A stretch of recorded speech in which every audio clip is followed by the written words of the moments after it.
ভাইয়া, আমাকে একটু আদর দাও না। ছোট্ট প্রাপ্তির মুখে এমন বুলি শুনে ফারিস পেছনে ঘুরে প্রাপ্তির মুখের দিকে ভ্রু কুঁচকে তাকিয়ে থেকে বলল। কি বললি? বলতো আবার। প্রাপ্তি ফারিসের দিকে তাকিয়ে তার গাল ফুলিয়ে মন খারাপের চেহারা ফুটিয়ে বলতে শুরু করলো। আদর দাও আমাকেও। তুমি শুধু মুনাফাতেই আদর করো, আর তোকে দাও। আমার সাথে তো কথাও বলো না। প্রাপ্তি সম্পর্কে ফারিসের চাচাতো বোন, আর মুনা হলো ফারিসের আপন বোন, যার নাম আরিয়া সুলতানা মোনালিসা। ফারিসের পুরো নাম আজমির দেওয়ান ফারিস। ফারিসের বয়স 17 বছর, মোনালিসার বয়স 9, আর ছোট্ট প্রাপ্তির বয়স মাত্র 4 বছর। প্রাপ্তির পুরো নাম সারিকা শাম্মী প্রাপ্তি। প্রাপ্তি এর কথায় ফারিস ভেবে পায় না এই পিচ্চি এত কথা কিভাবে বলতে পারে। ফারিস যে রেগে গিয়েছে তা তাকে দেখেই বোঝা যাচ্ছে। রাগ মিশ্রিত নয়নে প্রাপ্তিকে ঝলসে দিতে দিতে বলল, আমার তো তোকে আদর করতে ঠেকা পড়েছে, আর আমি যাকে তাকে আদর করি না, বুঝলি ঢঙ্গি মেয়ে। ঢঙ্গি মেয়ে একটা এখনই ঢং করতে শিখে গিয়েছে। আর আমার থেকে দূরে থাকবি তোর এইসব ঢং নিয়ে। তোর ঢং দেখে অন্য সবাই তোকে মাথায় করে নাচলেও আমি তোকে মাথায় করে নাচবো না, বুঝেছিস? বলেই ফারিস চলে গেল বাগান থেকে। ফারিসের ভয়ে আর রাগ মিশ্রিত কথায় প্রাপ্তির ছোট্ট শরীরটা বারবার কেঁপে উঠছিল শুধু। এতক্ষণ সে তার লাল লাল ঠোঁট দুটো চেপে কান্না আটকে রেখেছিল, আর টলমলো জলভরা বড় বড় চোখে তার প্রিয় ফারিস ভাইকে দেখছিল। ফারিস চলে যেতে সে কান্না করতে থাকে। মোনালিসা এসে তাকে জড়িয়ে ধরে বলে, কাঁদিস না বনু। চোখের জল মুছিয়ে দিয়ে বলে, এই যে আমি তোকে চকলেট দিচ্ছি, আর বোন তোকে অনেক অনেক আদর দিবে। আর কান্না করিস না কেমন? লক্ষ্মী মেয়ে হয়ে যাত শিগগিরই। মোনালিসার কথায় প্রাপ্তির কান্না থামে, কারণ সবাই তো তাকে লক্ষ্মী মেয়ে বলে। সে তো কারো কথার অবাধ্য হতে পারে না। তবে সে ভেবে পায় না ফারিস ভাইয়া শুধু তার সাথে রাগ করছে কেন। একটু আগে ফারিস বাইরে থেকে আসার সময় অনেকগুলো কিটক্যাট আর ডেইলি মিল্ক চকলেট এনেছিল, কারণ বাইরে যাওয়ার সময় মোনালিসা তার কাছে চকলেটের জন্য বায়না করেছিল। বাড়িতে ঢোকার সময় মোনালিসাকে বাগানে খেলতে দেখেই ফারিস এগিয়ে এসে মোনালিসার হাতে চকলেটগুলো দিয়ে যায়। মোনালিসা তখন চকলেটগুলো পেয়ে খুশিতে ফারিসকে জড়িয়ে ধরে আহ্লাদি হয়ে থ্যাংক ইউ বলে। আর ফারিস তখন বোনকেও মাথায় হাত বুলিয়ে আদর করে দেয়। সেই সময় প্রাপ্তি গোল গোল চোখ করে তার দিকে চেয়েছিল। পরে সেও এই আদর আর চকলেটের আশায় তার প্রিয় ফারিস ভাইকে উপরোক্ত কথাগুলো বলে ফেলেছিল, যার ফলশ্রুতিতে তাকে কান্নাও করিয়ে ছেড়েছে ফারিস। আসলে সে তো আর জানে না প্রিয় ফারিস ভাই তার কাছে প্রিয় হলেও সে তার কাছে মোটেও প্রিয় নয়, বরং যেন অসহ্যকর। ফারিস তার দাদু বাড়ি কিশোরগঞ্জে বেড়াতে এসেছে প্রায় 1 সপ্তাহ যাবৎ। ফারিস কিছুদিন আগে তার এইচএসসি দিয়েছে সায়েন্স গ্রুপ থেকে। এখন অবশ্য সে তার মেডিকেল অ্যাডমিশনের প্রস্তুতি নিচ্ছে। স্টুডেন্ট হিসেবে সে অনেক ব্রিলিয়ান্ট। বারবার সে তার সব বোর্ড এক্সামে জিপিএ 5 ধরে রেখেছে। এবারও সে প্রত্যাশিত হয়েই আছে ভালো রেজাল্টের। কিন্তু ফারিসের আম্মু মিসেস বারিশা দেওয়ান তাকে একরকম জোরাজুরি করেই করেই তার দাদু বাড়িতে কিশোরগঞ্জে আসতে বাধ্য করেছে। এতে সে অনেক বিরক্ত। ফারিসের গ্রামে আসা হয় না তেমন। প্রায় 2 বছর আগে একবার এসেছিল সে এখানে, আর কিছুদিন হলো সে এখানে আসলো। গ্রামে তার দাদা দাদু ইব্রাহিম দেওয়ান ও মিসেস রওশনারা দেওয়ান, আর ছোট চাচা আর চাচি আছেন। আর ফারিসরা পরিবারসহ ঢাকাতেই থাকেন। সেখানে ফারিসের আব্বু মোশারেফ দেওয়ান এর নিজস্ব ব্যবসা আছে। ফারিসের দাদা দাদুকে তারা অনেকবার শহরে তাদের কাছে এসে থাকতে বললেও তারা যেতে নারাজ। তাদের মতে গ্রামে তারা ভালো আছে। আর তাদের দেখাশোনার জন্যই ফারিসের চাচা চাচি মাহতাব দেওয়ান আর মিসেস পারভিন দেওয়ানকে এখানেই থাকতে হচ্ছে। তাছাড়া এত বড় বাড়ি আর ফসলের জমি জমা তদারকির মানুষ লাগে, তাই তারা গ্রামেই থাকে। আর তাদের একমাত্র রাজকন্যা হলো প্রাপ্তি। প্রাপ্তি অবশ্য সবারই অনেক আদরের, কারণ সে পুরো আদরিনী হয়েই জন্মেছে। সে এত সুন্দর আইপুট বাচ্চা যে তাকে কেউ আদর না করে থাকতেই পারবে না। কেবল ফারিস কেন যেন প্রাপ্তিকে মোটেও পছন্দ করছে না। প্রাপ্তিকে দেখলেই কেন যেন দূর দূর করে আর রেগে যায়। এর পেছনে অবশ্য একটা কারণ আছে। তার মনে হয় প্রাপ্তি একটা খুনি, প্রতারক, চরিত্রহীন এর রক্ত। এর কারণ ফারিসের চাচা চাচি প্রাপ্তির আসল বাবা নন। প্রাপ্তি আসলে ফারিসের ছোট ফুপির মেয়ে। ফারিস তার ছোট ফুপিকে অনেক ভালোবাসতেন। তার ছোট ফুপি তাদের সাথে শহরেই থাকত। পড়াশোনার জন্য, আর তিনিও অনেক আদর করত। ফারিস নিজেকে অনেক ভাগ্যবান মনে করত, কারণ তার দুটি মা আছে মনে হতো। তার ফুপি মালিহা সুলতানা অনার্সে পড়াকালীন একটা প্রেম করে ফেলেছিলেন। পরে বাসা থেকে বিয়ের জন্য চাপ দেয় মালিহা তার পরিবারকে প্রাপ্তির আসল বাবা মুরসালিন শিকদারের কথা জানায়। মালিহার পরিবার মুরসালিনের পরিবারের সাথে বসে মেয়ের মুখের দিকে চেয়ে তাদের সম্পর্ক মেনে নিয়েছিলেন। তবে বিয়ের কিছুদিন পরে মুসাল্লিন তার আসল রূপ দেখাতে শুরু করে দিয়েছিল। কথায় কথায় মালিহার গায়ে হাত তুলত আর টাকা চাইতো মুসাল্লিন। আসলে মালিহাকে তার বড় ভাই আর বাবার সম্পত্তি দেখেই প্রেমের জালে ফাঁসিয়েছিল। প্রথমে মালিহা তার পরিবারের কাউকে না জানালেও প্রাপ্তি তার গর্ভে আসার পর তার বাবা ভাইকে বলে মুরসালিনকে টাকা এনে দিয়েছিল। সে ভেবেছিল হয়তো মুসাল্লিন ভালো হয়ে যাবে, কিন্তু সে তো ভুল ছিল। সে টাকা দেওয়ার পরও তাকে প্রেগনেন্ট অবস্থায় মারধর করত।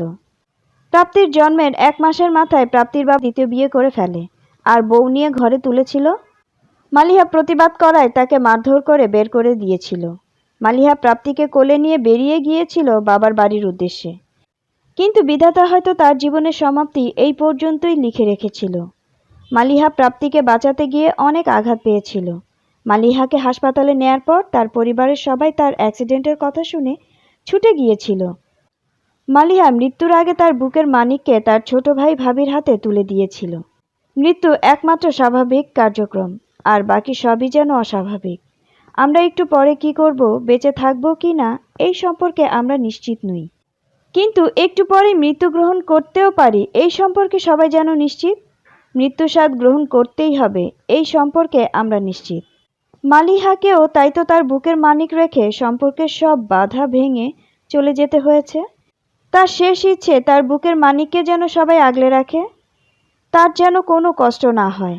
সন্তান হিসেবে প্রাপ্তিকে যেন মাহতাব আর পারভিন আগলে রাখে, প্রাপ্তির প্রতি সব দায়িত্ব পালন করে। মাহতাব আর পারভিন নিঃসন্তান ছিলেন। তারা প্রাপ্তিকে পরম মমতায় বুকে আগলে নিয়েছিল।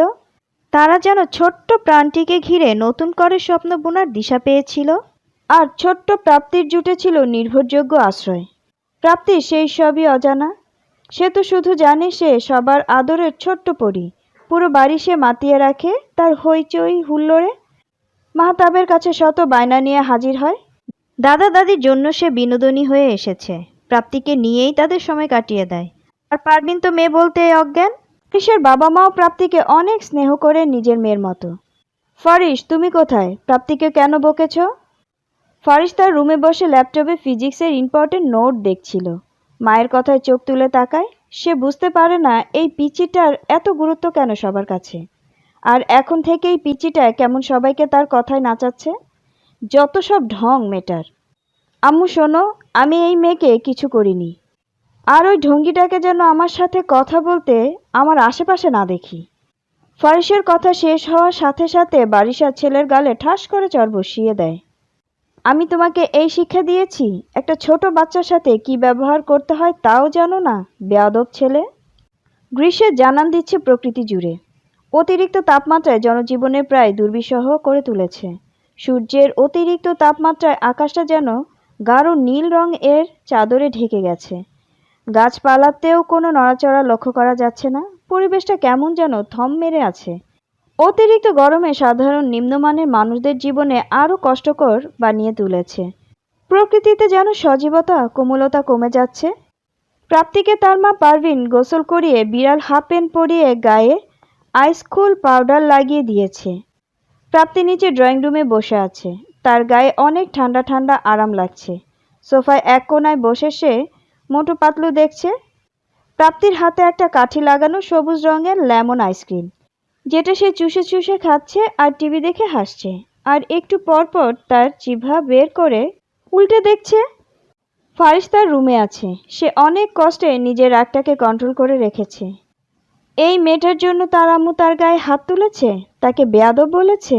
এর আগে তার আম্মু কখনো তার গায়ে হাত তুলেনি।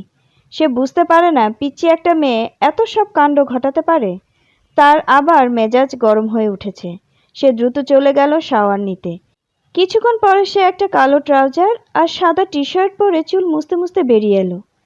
ফারিসকে এক দেখায় যে কেউ সুদর্শন পুরুষ বলে আখ্যা দিয়ে দিবে, কারণ সে ততটাই সুন্দর। তার সৌন্দর্য পুরাই প্রশান্তিদায়ক। এই বয়সেই যে সে কত মেয়ে হৃদস্পন্দন থেমে যাওয়ার কারণ তা বলে শেষ হবে না। হবে নাই বা কেন? তার মতো সুন্দর দৈহিক গঠনের 6 ফিট 2 ইঞ্চি উচ্চতার যে কোনো ছেলেকে দেখলেই মেয়েদের হৃদস্পন্দন নড়ে চড়ে উঠবে, এটাই স্বাভাবিক। ফারিসের সৌন্দর্যের মধ্যে একটি বিশেষ সৌন্দর্য হলো তার ডিফারেন্ট গায়ের রং। ফারিসের গায়ের রং হানি কালার, যা তার সৌন্দর্যকে আরও বাড়িয়ে দিয়েছে। তার গায়ে যেন মধুর মতো চকচকে একটা ভাব আছে। হলদে হলদে আভাটা তার আরও ড্যাশিং লাগে। এক কথায় সে যথেষ্ট হ্যান্ডসাম ম্যান। তার স্মার্টনেস সবাইকে মুগ্ধ করে।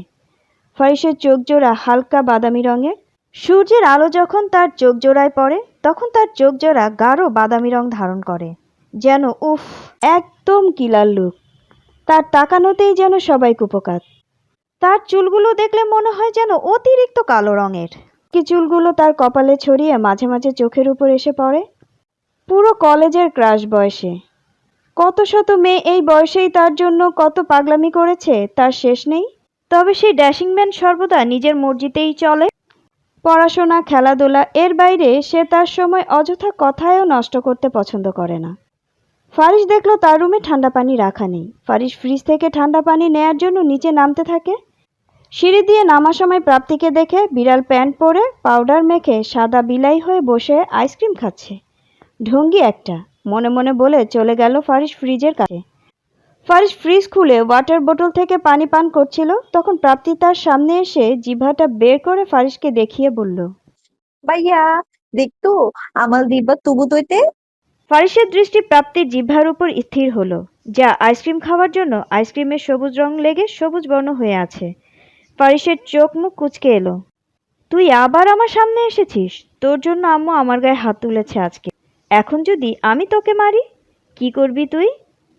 মারের কথা শুনেই প্রাপ্তির মুখটা এইটুকুখানি হয়ে গেল। আত্মা আত্মা চলে যাতি আমি পতাতেলে তুমি তোমার তাতে পাপ্তি আর তো তবে না। বলেই প্রাপ্তি দৌড়ে ছুটে চলে গেল কিচেনে। সেখানে তার আম্মু আর বড় আম্মু রান্না করছে। ফারিসের চোখ মুখ আবার শক্ত করে রাগে কটমট করে বলল, আমাকে বলে কিনা আমি পচা ছেলে? সাহস কত বড় বেয়াদব মেয়ে একটা! কথাও ঠিকঠাক বলতে পারে না, তুতলিয়ে তুতলিয়ে বলে। আবার ভাব দেখো, মনে হয় কোনো মহারানী যেন সে। আর একবার পাই তোকে হাতের কাছে, আমাকে পচা ছেলে বলো, ছুটিয়ে দেব। ফারিস তার রুমের দিকে রওনা দিল। সে একটু পরে বাইরে যাবে। এখানে তার অনেক বন্ধু আছে, তাদের সাথে দেখা করবে। অনেকদিন তাদের সাথে আড্ডা দেয়া হয় না। কিছুদিন পর তাকে আবার ঢাকায় চলে যেতে হবে। কতদিন পর এখানে আবার আসবে না আসবে তার ঠিক নেই। তাই প্রাকৃতিক সান্নিধ্যে কয়েকদিন থেকে নিজেকে মুক্ত পাখির ন্যায় ভাসাতে চায়। প্রাপ্তি কিচেনে যাওয়ার সাথে সাথে ফারিসের মা বারিশা প্রাপ্তিকে কোলে তুলে নেয়। তার কাছে প্রাপ্তিকে একদম পুতুলের ন্যায় মনে হয়, যেন একটা জীবন্ত ছোট্ট পুতুল। সেখানে একটু পর মোনালিসাও এসে হাজির হয়। মা, তুমি আমার সব আদরগুলো এই পিচ্চিটাকে দিয়ে দিচ্ছ। প্রাপ্তির দিকে তাকিয়ে কিরে, আমার আদরগুলো তুই নিয়ে নিচ্ছিস? পারভিন বেগম এগিয়ে এসে মোনালিসাকে নিজের বুকে আগলে নিলেন আর বললেন, এই যে মামুনি, আমি তোকে আদর করে দিচ্ছি। সবাই ডাইনিং টেবিলে বসে খাবার খাচ্ছে। ফারিসের পছন্দ অনুযায়ী সব রান্না করা হয়েছে। সবার খাওয়া দাওয়া শেষ হলো। ফারিস তার আম্মুকে বলে একটু পর বাইরে বেরিয়ে গেল বন্ধুদের সাথে দেখা করার উদ্দেশ্যে। প্রাপ্তি আর মোনালিসা বাগানে চলে গেল খেলতে। এলাকার চেয়ারম্যানের বড় ছেলে আরহাম আর তার চাচাতো ভাই রুহান দাঁড়িয়েছিল বাইক নিয়ে ফারিসদের বাড়ির সামনে। ফারিস বের হতেই তাকে নিয়ে রওনা দিল। তারা তাদের আটখানায় যেয়ে আরও বন্ধুদের সাথে দেখা করে গ্রাম ঘুরতে বের হয়েছে। ফারিস গ্রাম ঘোরা শেষ করে সন্ধ্যায় বাসায় ফিরেছে। ফারিস বাসায় ফিরে ল্যাপটপ নিয়ে বসেছে। সে ল্যাপটপে কেমিস্ট্রি সলভ ক্লাস দেখছে। বারিশা ছেলের জন্য কফি নিয়ে এসেছে, সাথে প্রাপ্তিও এসেছে তার হাতে একটা প্লেট ধরা। অবশ্য বারিশা এক হাতে প্লেটের এক সাইড ধরে রেখেছে। প্রাপ্তি তো নাম মাত্র ধরে রেখেছে নাস্তার প্লেটটা। তার এইসব নিজে নিয়ে আসার মতো বুঝ বা পারদর্শিতা কোনোটাই নেই। তবু বড় মাকে ভাইয়ার জন্য নাস্তা নিয়ে যেতে দেখে সেও বায়না ধরেছে সে ভাইয়ার নাস্তা নিয়ে যাবে। তাই বারিশাও হাতে হাতে ধরে কোনো রকম নিয়ে আসে। এই দেখো কত ভালো লক্ষ্মী মেয়ে, তোর জন্য নাস্তা নিয়ে এসেছে আর তুই তোকে বকিস। দেখছি সব অভিনয় এখন থেকেই রপ্ত করছে। লক্ষ্মীনাথ ছয় একটা পাকনা বুড়ি। কি বললি মেয়েটাকে? আবার বলতো। কিছু না মো, বাদ দাও। রাখো এখানে, এগুলো আমি খেয়ে নেব। প্রাপ্তি তার গোল গোল চোখগুলো ঘুরিয়ে ফিরিয়ে ফারিসকে আর তার হাতের ল্যাপটপটাকে দেখছিল। প্রাপ্তির এই ঘরটাকে রূপকথার রাজ্যের মতো লাগে, কারণ এই রুমটা সব সময় বন্ধ থাকতো। ফারিস এসেছে বলে তা খোলা হয়েছে। ফারিসের হাতে ল্যাপটপটি তার বিশেষ আকর্ষণের কারণ। প্রাপ্তিদের সাথের বাড়ির আরিয়ানের বয়স 9, তার মামা বিদেশে থাকে। সেখান থেকে আরিয়ানের জন্য একটা ল্যাপটপ পাঠিয়েছে। আরিয়ান প্রাপ্তিকে দেখিয়ে দেখিয়ে সেটা গেমস খেলে, কার্টুন দেখে। প্রাপ্তি দেখতে চাইলে আরিয়ান তাকে বলে, যাও এখান থেকে। প্রাপ্তি অবশ্য ছোট হলেও সে যথেষ্ট বুঝদার, তাই চুপচাপ সেখান থেকে চলে এসেছিল। পরে আরিয়ান তার সাথে তাকে খেলতে ডাকলেও প্রাপ্তি আর তার সাথে খেলতে যায়নি। তার ফারিস ভাইয়ার কাছে এই বিশেষ জিনিসটা সে কালকে দেখেছিল, তাই আজ আবার দেখার আশায় তার বড় আম্মুর সাথে নাস্তার বায়না ধরে এখানে এসেছে। এমনি এমনি তো আর সে এখানে এসে বলতে পারবে না, ভাইয়া তোমার ল্যাপটপটা আমাকে দেখাও। তার ফারিস ভাইয়া যে অনেক রাগী সেটা প্রাপ্তি ছোট হলেও ভালো করেই জানে। তারপরেও অনেক ভয় নিয়ে সে তার বড় আম্মুর সাথে এই যন্ত্রটা দেখতে এসেছে। মামুনি, আসো আমরা চলে যাই। বলো আম্মু, ভাইয়াকে বলো না এটা একটা তাতন দিতে, আমি দেখবো। ল্যাপটপের দিকে আঙ্গুল দিয়ে দেখিয়ে ফারিস তৎক্ষণাৎ রেগে গিয়ে প্রাপ্তিকে বলল, এই ফোন দিয়ে এটাই বুঝি আমার রুমে এসেছিস? এখনই চালবাজি শিখে ফেলেছিস বাবার মতো। দুপুরে আমাকে পচা বলে এখন আসছিস আমার ল্যাপটপে কার্টুন দেখতে, তাও আবার নাটক করে। প্রাপ্তি কিছুই বুঝলো না তার ফারিস ভাইয়া তাকে কী সব বলছে। আর সে যে ফারিসকে দুপুরে পচা বলেছিল সেটাও সে ভুলে গিয়েছে। ফারিস, কি বলছিস? তোর মাথা ঠিক আছে? ছোট বাচ্চা মেয়ে একটু কার্টুন দেখতে চেয়েছে বলে তুই এমন করবি? এইসব তো আমি তোকে শিক্ষা দেইনি। দেখতে হবে না কার্টুন তোর। ল্যাপটপ তুই দেখ। বারিশা এসব ফারিসকে বলেই প্রাপ্তিকে কোলে তুলে নিয়ে রাগে গজগজ করতে করতে রুম থেকে বেরিয়ে গেল। ফারিস নিচু হয়ে মাথা চেপে ধরে বসে আছে। তার আম্মু বারবার এই মেয়েটার জন্য তার সাথে খারাপ ব্যবহার করছে, সে আর নিতে পারছে না। সে তার আম্মুকে অনেক ভালোবাসে, তার প্রতি তার আম্মুর এমন আচরণ তাকে কষ্ট দেয়। সব দোষ ওই বেয়াদব মেয়েটার। এটা আমার সামনে আসলেই কোনো না কোনো কাণ্ড ঘটাবেই, পরে আম্মু আমাকে বকে। আরেকবার পড়ুক শুধু আমার সামনে, উচিত শিক্ষা দিয়ে ছাড়ব। বলেই বারিশ ওয়াশরুমে ঢুকে গেল। কাঁদিস না আম্মু, তোর বড় আব্বুকে বলে তোর জন্য ল্যাপটপ এনে দিব। পরে তুই ওইটাই কার্টুন দেখবি। কারো কাছে গিয়ে তোকে আবদার করতে হবে না। বলেই বারিশা প্রাপ্তির কপালে চুমু দিয়ে বুকে জড়িয়ে ধরল। প্রাপ্তির কান্না কমে গেল। সে খুশি হয়ে বারিশার গলা জড়িয়ে ধরে বলল, সত্যি? সত্যি। ডাইনিংয়ে রাতের খাবারের পরিবেশন করা হয়েছে। সবাই বসে ফারিসের খোঁজ করল। পারভিন উপরে গিয়ে অনেক জোরাজুরি করেছে ফারিসকে ডিনার করার জন্য, কিন্তু সে ডিনার করবে না, মানা করে দিয়েছে। সেই দিন রাতে তার আর খাওয়া হয়নি। বারিশারও তেমন সারা শব্দ পাওয়া যায়নি।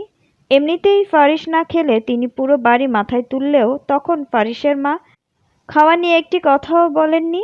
সকালের সূর্যের আলো জানালা ভেদ করে চোখের উপর পড়তেই ফারিস ধীরে ধীরে চোখ খুলে উঠে বসে। অনেক দিন তার জিম করা হয় না, তাই ভাবলো সকালে বাইরে থেকে হেঁটে আসবে। ফারিস উঠে ওয়াশরুমে চলে গেল। ওয়াশরুম থেকে বের হয়ে একদম বাড়ির বাইরে চলে গেল। যাওয়ার সময় দেখলো প্রাপ্তি বাগানে দাঁড়িয়ে একটা লাল ডালিয়ার সাথে কানাকানি করার মতো কি যেন ফিসফিস করে বলছে, আর একা একাই হাসছে। ফারিস তা দেখে কপাল কুঁচকে কিছুক্ষণ তাকিয়ে থাকলো। পরে প্রাপ্তিকে দেখে রাতের ঘটনা মনে পড়তেই রাগ উঠলেও সেই দিকে পাত্তা না দিয়ে ফারিস বাড়ির বাইরে চলে যেতে লাগলো। তার সকাল সকাল মুড নষ্ট করার কোনো ইচ্ছেই নেই। ফারিস গেট দিয়ে বাইরে যাবে সেই সময় প্রাপ্তি ফারিসকে দেখতে পেল। ওই ভাইয়া, শুনো শোনো, দাঁড়াও দাঁড়াও একটু। ফারিস প্রাপ্তির মুখে আদো আদো কথায় থামলো। প্রাপ্তি দৌড়ে ফারিসের কাছে যাওয়ার সময় ঠাস করে উল্টে পড়ল। পরেই সে কান্না জুড়ে দিয়েছে। ফারিসকে দেখে মনে হচ্ছে সে যেন মহাবিপদে ফেসে গিয়েছে। সে না পেরে একরকম বাধ্য হয়ে প্রাপ্তির কাছে গেল। ফারিস গিয়ে প্রাপ্তিকে টেনে তুলল। কিরে ভেবলি, পড়লি কেমনে? এমনিতে তো সারাদিন পাকা পাকা বুড়ির মতো কথা বলতে দেখি, দৌড় দিতে গিয়েও পড়ে যাওয়ার শরীরে শক্তি নেই। প্রাপ্তি কান্না থামিয়ে বলল, আমার অনেক তক্তি, তোমালতেও বেতি। আচ্ছা তাই নাকি? তাহলে পড়ে যাস কেন? তোমার কাছে দেওয়ার জন্যই তো আমি পলে গেছি। আমি কি বলেছিলাম আমার কাছে আয় তুই? তুই তো দৌড় লাগালি আর পড়লি। প্রাপ্তি হাঁটু ধরে ফারিসের দিকে তাকিয়ে বলল। জ্বালা করছে ভাইয়া। প্রাপ্তির আবার হঠাৎ কান্নায় ফারিস কিছুটা ভরকে গেল। ফারিস প্রাপ্তির মুখের দিকে তাকিয়ে দেখে প্রাপ্তির বড় বড় চোখ জোড়া অশ্রুতে টইটুম্বুর হয়ে আছে। ফারিসের কিছুটা খারাপ লাগলো। হঠাৎ প্রাপ্তির ছোট্ট মুখটায় যেন ফারিস তার ফুপির মুখের আদল মিল পেল। আচ্ছা আচ্ছা, কান্না থামা। দেখি কোথায় ব্যথা পেয়েছিস। ফারিস দেখল প্রাপ্তির হাঁটু ছাল উঠে একদম লাল হয়ে আছে। ফারিসের মায়া লাগলো একটু। ফারিস উঠে দাঁড়িয়ে প্রাপ্তিকে কোলে তুলে নিল। ইট বাঁধানো বাড়ির প্রবেশ পথটাই পড়ে গিয়েছে বলেই প্রাপ্তি বেশ ব্যথা পেয়েছে। ফারিস প্রাপ্তিকে কোলে নিয়ে বাড়ির দিকে হাঁটা ধরল। প্রাপ্তিকে কোলে নিয়ে ফারিসের মনে হচ্ছে যেন স্পঞ্জের ন্যায় অতি কোমল কিছুকে জড়িয়ে ধরে আছে, একদম তুলোর ন্যায় নরম, যেন কোথাও তার শক্ত হাত পড়লেই তা গলে যাবে। ফারিস যেন জীবনের প্রথম এত কোমলতা অনুভব করল। ফারিস মনে মনে বলল, এত তুলতুলে মানুষ হয় বুঝি। ফারিস প্রাপ্তিকে কোল থেকে নামিয়ে সোফায় বসিয়ে দিল। ছোটাম্মু, কোথায় তুমি? তোমার মেয়ে ব্যথা পেয়েছে, এদিকে এসো। কারো কোনো সাড়া শব্দ পেল না ফারিস। আশেপাশে কিচেনে বা ডাইনিং রুমে কেউ নেই। ফারিসের কাউকেই চোখে পড়ল না। সে বুঝল হয়তো সবাই নামাজের পর আবার ঘুমিয়েছে, কারণ এখন মাত্র 6টা বাজে। আর এই পাকনি বুড়িটা মনে হয় দরজা খোলা পেয়ে একা একা বাগানে চলে গিয়েছে। তোর আম্মু কোথায়? আম্মু ঘুমাতে। তাহলে তোর ঘুম নেই কেন? তুই না ঘুমিয়ে বাগানে কি করতে গিয়েছিলি? ফুলের সাথে কথা কইতে গেছিলাম। তা কি কথা বললি তুই শুনি? ফুলকে কুয়েছি, বলো আম্মু আমারে ল্যাপটপ কিনে দিবে। বলে আমি সেটাই কার্টুন দেখবো, আলিয়ানকে দেখিয়ে দেখিয়ে কি মজা, হা হা হা। ফারিস মনোযোগ সহকারে প্রাপ্তির কথা শুনে গেল। পরে সব কথা বুঝতে পেরে বলল, ল্যাপটপ? বাহ, বিচ্ছুটা ল্যাপটপের ভালো নাম বের করেছে। ল্যাপটপ তোমার জীবন ধন্য। মুচকি মুচকি হাসলো একটু ফারিস। ফারিস প্রাপ্তির হাঁটুটা ওষুধ দিয়ে পরিষ্কার করে দিয়েছে। সে সময় প্রাপ্তি একটু কান্না করলেও পরে ফারিসের ধমকে চুপ করে গিয়েছে। ফারিস তার রুমে গিয়ে কয়েকটা চকলেট খুঁজে বের করে এনে প্রাপ্তির হাতে ধরিয়ে দিল। পরে প্রাপ্তিকে কোলে নিয়ে সিঁড়ি বেয়ে উপরে উঠে গিয়ে ফারিস তার চাচা চাচির রুমের সামনে গিয়ে প্রাপ্তিকে কোল থেকে নামিয়ে দিল। শোন, লক্ষ্মী মেয়ের মতো গিয়ে একদম তোর আম্মুর পাশে গিয়ে ঘুমিয়ে পড়বি, নয়তো আর চকলেট দেব না, আর এগুলো নিয়ে নেব। যা, এবার গিয়ে ঘুমো, আর নিচে নেমে একা একা বাগানে যাবি না। আতাল যাবো না, আমার তোকে নিও না। বলেই প্রাপ্তির সাথে সাথে রুমে ঢুকে পড়েছে। পাশে তার ফারিস ভাইয়া যদি সত্যি সত্যি তার চকলেট নিয়ে নেয়, সেই জন্য। ফারিস খুব ভালো করেই জানে কাকে কিভাবে ঠিক লাইনে আনতে হয়। আর এই পিচি তো তার কাছে কিছুই না। ফারিসের এমনিতেই অনেক দেরি হয়ে গিয়েছে। সে তাই দ্রুত বাইরে বেরিয়ে গেল হাঁটার উদ্দেশ্যে। গ্রামীণ পরিবেশে জীবনযাপনে একটা বিশেষ দিক হলো এখানে মানুষকে শহরের মতো অযথা ভোগান্তি পোহাতে হয় না। প্রকৃতির সান্নিধ্যে মানুষের মনে সজীবতা ধরে রাখে, জীবনের প্রকৃত স্বাদ অনুভব করায়। ফারিসের দাদা ইব্রাহিম দেওয়ান ঘুম থেকে উঠে হাঁটতে হাঁটতে বাগানে গিয়ে একটা চেয়ারে বসলেন। তার স্ত্রী রসনারাও সাথে এসে আরেকটি চেয়ারে তার পাশে বসলেন। তারা নিজেদের মধ্যে কথা বলছিল। তখন পারভিন এসে তাদের চা দিয়ে যায়। একটু পর সেখানে প্রাপ্তি আর মোনালিসা হাজির হয়। ইব্রাহিম আর রসনারা নাতনিদের সাথে খোশগল্পে মেতেছিলেন। তখন তারা ফারিসকে বাড়িতে প্রবেশ করতে দেখে। ইব্রাহিম দেওয়ান নাতিকে ডাক দেয়। দেখি এসো ফারিস, কোথায় গিয়েছিলে তুমি? এই তো দাদা ভাই, বাইরে হাঁটতে গিয়েছিলাম একটু। ও আচ্ছা, বস এখানে, তোমার সাথে কথা বলি। ফারিসের দাদি বলল, বস দাদু ভাই। ফারিস একটা চেয়ার টেনে তাদের পাশে বসল। ইব্রাহিম আর রওশনারা ফারিসের সাথে নানান কথা জুড়ে তাদের গল্প চালিয়ে যাচ্ছে। ফারিসও তাদের সাথে কথা বলছে। বাগানের এক কোণায় প্রাপ্তি আর মোনালিসা গিয়ে বসে কি যেন করছে। ফারিস তাকালো সেই দিকে। এই তোরা কি করিস এখানে? রুমে যা, গায়ে ময়লা লাগাবি না সকাল সকাল। প্রাপ্তিকে উদ্দেশ্য করে বলল, তুই যে সকালে পরে গিয়ে ব্যথা পেলি, তোর শিক্ষা হয়নি, আবার চলে এসেছিস সেখানে খেলতে। ফারিসের কথায় দুজনই ধরফরিয়ে উঠে সাথে সাথে দৌড় লাগালো ঘরের দিকে। ফারিসের দাদু বলল, কি বলছো? বুড়ি পড়ে গিয়েছিল নাকি? হ্যাঁ, দাদি তোমার নাতনি সকাল সকাল সবার চোখ ফাঁকি দিয়ে বাগানে চলে আসে, আর আজ পরে ব্যথা পেয়েছে। কি বলছো? ও তো কাউকে বলল না কিছু। চিন্তা করুন না দাদি, বেশি ব্যথা পাইনি, আমি ওষুধ লাগিয়ে দিয়েছি। বঞ্চিত না করে কি আর থাকা যায় বলো? ওটাই তো আমার মালিহার শেষ চিহ্ন, ওটাই তো আমার মালিহার শেষ চিহ্ন। ওর কিছু হয়ে গেলে কি জবাব দিব আমি আমার মেয়ের কাছে? আমার মেয়েটাকে তো ওরা ভালো করে বাঁচতে দিল না, ওই বেইমানটা। বলেই রওশনারা কাঁদতে লাগলেন। কেঁদো না রৌশানারা, প্রাপ্তির কিছু হবে না। দেখো, আমরা ওকে আগলে রাখবো সব সময়, তুমি চিন্তা করো না তো। ইব্রাহিম দেওয়ান এসব বলে সান্ত্বনা দেওয়ার চেষ্টা করলেন। কেঁদো না দাদি, তোমার নাতনির কিচ্ছু হবে না, এখন শান্ত হও। বলেই ফারিস সেখান থেকে উঠে চলে গিয়েছিল। ফারিসও তার ফুপির কথা মনে করে মন খারাপ হয়ে আসে। ফারিসরা গ্রামে এসেছে 1 সপ্তাহ হয়েছে। আগামী 2-1 দিনের মধ্যেই তাদের ঢাকায় রওনা দিতেই হবে, কারণ ফারিসের আব্বুর ব্যবসা আর ফারিসের পড়াশোনা, এসব ছেড়ে এখানে তো আর পড়ে থাকা যায় না। দুপুরে একটু ফারিস বন্ধুদের সাথে ক্রিকেট খেলতে বাইরে গিয়েছিল। সবাই নিজেদের রুমে বিশ্রাম নিচ্ছিল। মোনালিসা তার মায়ের সাথে ঘুমিয়ে আছে। প্রাপ্তিকে তার মা ঘুম পাড়িয়েছে জোর করে, একদম ধরে বেঁধে। পারভিনের চোখ জোড়া লাগার একটু পরেই প্রাপ্তির ঘুম ভেঙে গিয়েছে। সে চুপি চুপি বিছানা থেকে নেমে বাইরে বের হয়ে এলো। পরে দাদা দাদুর রুমে গিয়ে উকিঝুঁকি দিল, দেখলো সারা শব্দ নেই। চলে গেল মোনালিসার খুঁজে, সেখানেও সবাই ঘুমাচ্ছে। প্রাপ্তি হাই তুলতে তুলতে তাদের রুম থেকে বেরিয়ে যাওয়ার সময় ফারিসের রুমটা তার চোখে পড়ল। এই রুমটার দরজা সর্বদা বন্ধ থাকলেও আজ খোলা। ফারিস হয়তো ভুলে খুলে রেখে গেছে, আর কারো চোখে না পড়ায় হয়তো কেউ আজ আর দরজা আটকায়নি। প্রাপ্তি দরজাটার কাছে কি মনে করে এগিয়ে গেল। পরে দরজার ফাঁক দিয়ে কয়েকবার তার বড় বড় চোখ জোড়া ঝাপটে পুরো রুমটাকে ভালো করে দেখল।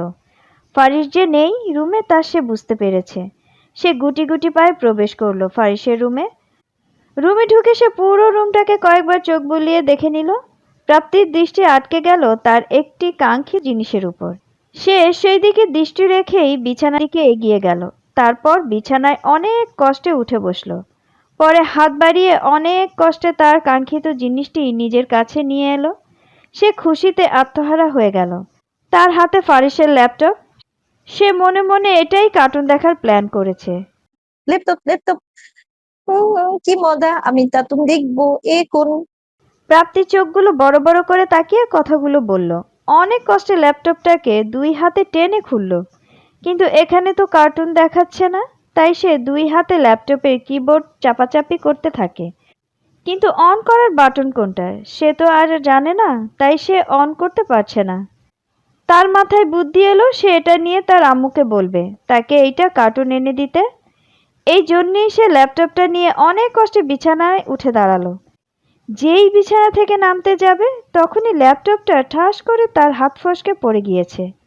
ব্যালেন্স হারিয়ে ফেলায় ল্যাপটপটা ঠিকমতো ধরে রাখতে পারেনি প্রাপ্তি, যার ফলে এই দুর্দশায় পড়তে হলো তাকে। ল্যাপটপটা অনেক উঁচু থেকে ফ্লোরে পড়ার সাথে সাথে ল্যাপটপটার ডিসপ্লেটা একদম চূর্ণ বিচূর্ণ হয়ে গিয়েছে। প্রাপ্তি বিছানা থেকে নেমে 2 হাত ধরে ল্যাপটপটাকে ধরে সোজা করলো। ভাঙা ল্যাপটপকে দেখেই সে কান্না জুড়ে দিল। এখন যে তার ফারিস ভাইয়া তাকে অনেক বকা দিবে এটা সে ভালো করেই বুঝতে পেরেছে। ফারিস তার রুমে ঢোকার সময় দেখলো তার দরজা আগে থেকেই খোলা। তার হৃদয় কুঁচকে এলো। ফারিস রুমে প্রবেশ করার সাথে সাথেই ল্যাপটপের বেহাল দশা তার চোখে পড়ল। আর দেখলো প্রাপ্তি তা ধরে কান্না করছে।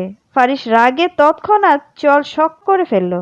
প্রাপ্তিকে এক ঝটকায় 1 হাত দিয়ে শক্ত করে ধরে বসা থেকে টেনে দাঁড় করিয়ে দিল। প্রাপ্তি হাতে ব্যথা পেয়ে কুকিয়ে উঠলে উহ করে। কি করলি এটা তুই, বেয়াদবের বাচ্চা, তোর কোনো ধারণা আছে? প্রাপ্তি ফারিসের ভয়ে জোরে জোরে কান্না করতে থাকে। প্রাপ্তির কান্না দেখে ফারিসের রাগ উঠছে। কিরে কান্না করছিস কেন? তোকে কি আমি মেরেছি?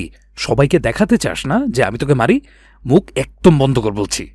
ফারিসের চোখ মুখ একদম লাল হয়ে আছে। ফারিসের কথায় প্রাপ্তির কান্না থামার বদলে আরও কয়েক ধাপ গলার আওয়াজ বাড়িয়ে কান্না জুড়ে দিয়েছে। ফারিসের আর সহ্য হচ্ছে না। সে রেগে হাত মুখ শক্ত করে প্রাপ্তির দিকে তাকিয়ে আছে। প্রাপ্তির কান্নায় সবাই ঘুম থেকে জেগে ওঠে। প্রাপ্তির বিপদের আশঙ্কায় সবাই প্রাপ্তির কান্নার আওয়াজ অনুসরণ করে ফারিসের রুমে প্রবেশ করলো। প্রাপ্তি পারভিনকে দেখার সাথে সাথে তার কাছে ছুটে গিয়ে কান্না করতে করতে সবার দৃষ্টি ফ্লোরে ল্যাপটপের উপর পড়তেই পরিস্থিতি কি ঘটেছে তা বুঝতে কারো বেগ পেতে হলো না। প্রাপ্তি এখন একদম জোর করে তার মায়ের কোলে উঠে গেল। পরে বুকে মুখ লুকিয়ে কান্না করতে করতে বুকে মিশে যাওয়ায় ব্যস্ত হয়ে পড়ল। বারিশা এগিয়ে গিয়ে ফারিসকে ঠাস করে চড় লাগিয়ে দিল। বেয়াদব ছেলে, তুমি ওকে মেরেছো কেন? ফারিস গালে হাত দিয়ে আহাম্মকের মতো চেয়ে রইল তার মায়ের দিকে।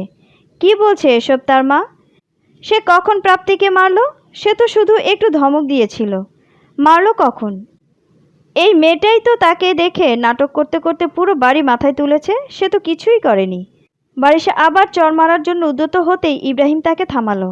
কি করছো বৌমা? ও বড় হয়েছে, ওর গায়ে তুমি এখন যখন তখন হাত তুলতে পারো না। শ্বশুরের কথায় বারিশা শান্ত হয়। আমাকে দাদু ভাইয়ের সাথে কথা বলতে দাও বৌমা। ফারিস তার দাদা ভাইকে সব খুলে বলে।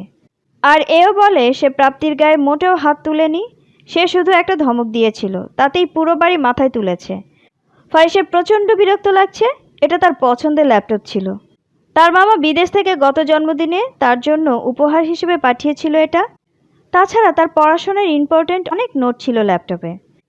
সেসব তো জলে গেলই। এখন তাকেই উল্টো তার আম্মুর হাতে চড় খেতে হয়েছে। ফারিসের বাড়িতে একদম শান্তি লাগছে না। সে কারো সাথে আর কোনো কথা না বলেই বাড়ি থেকে বেরিয়ে গেল। সবাই তার পেছনে ছুটে তাকে ডাকতে থাকলো, কিন্তু সে ফিরেও দেখলো না একবার।